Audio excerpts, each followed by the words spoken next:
The Snail and the Whale by Julia Donaldson and Axel Scheffler. This is the tale of a tiny snail and a great big grey-blue humpback whale. This is a rock as black as soot, and this is a snail with an itchy foot. The sea snail slithered all over the rock and gazed at the sea and the ships on the dock. And as she gazed, she sniffled and sighed. The sea is deep and the world is wide. How I long to sail, said the tiny snail. These are the other snails in the flock, who are stuck tight to the smooth black rock, and said to the snail with an itchy foot, Be quiet, don't wiggle, sit still, stay put. But the tiny sea snail sniffled and sighed. Then she cried, I've got it, I'll hitch a ride. This is the trail of the tiny snail, a silvery trail that looped and curled and said, Ride wanted around the world. This is the whale that came one night when the tide was high and the stars were bright. A humpback whale immensely long, who sang to the snail a wonderful song of shimmering ice and coral caves and shooting stars and enormous waves. And this is the tale of the humpback whale. He held it out of the starlit sea and said to the snail, Come sail with me. This is the sea so wild and free that carried the whale and the snail on his tail to towering icebergs and far-off lands, fiery mountains and golden sands. These are the waves that arched and crashed and foamed and frolicked and sprayed and splashed the tiny snail on the tail of the whale.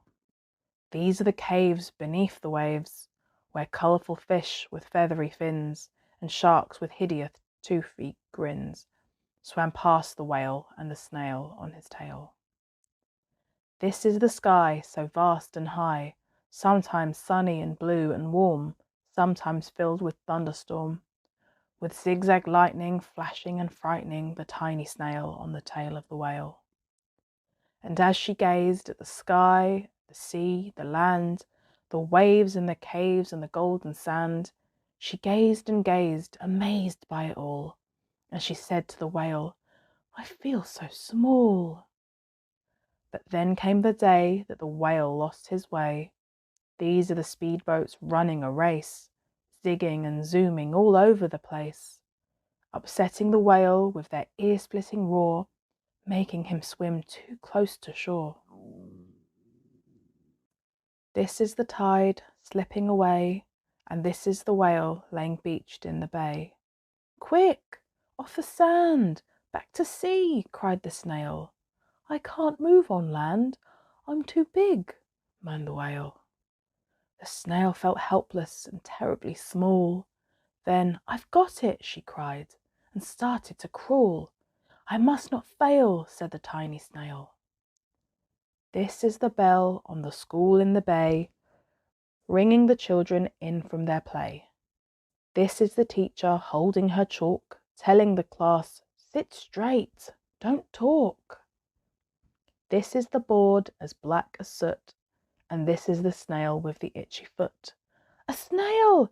A snail! The teacher turned pale. Look, said the children, it's leaving a trail. This is the trail of the tiny snail, a silvery trail saying, Save the whale! These are the children running from school, fetching the firemen, digging the pool, squirting and spraying to keep the whale cool. This is the tide coming into the bay, and these are the villagers shouting, Hooray! And the whale and the snail travel safely away. Back to the dock and the flock on the rock, who said, How time's flown, and haven't you grown? And the whale and the snail told their wonderful tale of shimmering ice and coral caves and shooting stars and enormous waves, and of how the snail, so small and frail, with her looping, curling, silvery trail, saved the life of the humpback whale. Then the humpback whale held out his tail, and on crawled snail and snail after snail, and they sang to the sea as they all set sail on the tail of the grey-blue humpback whale. Like and subscribe for more. Storytime every Friday.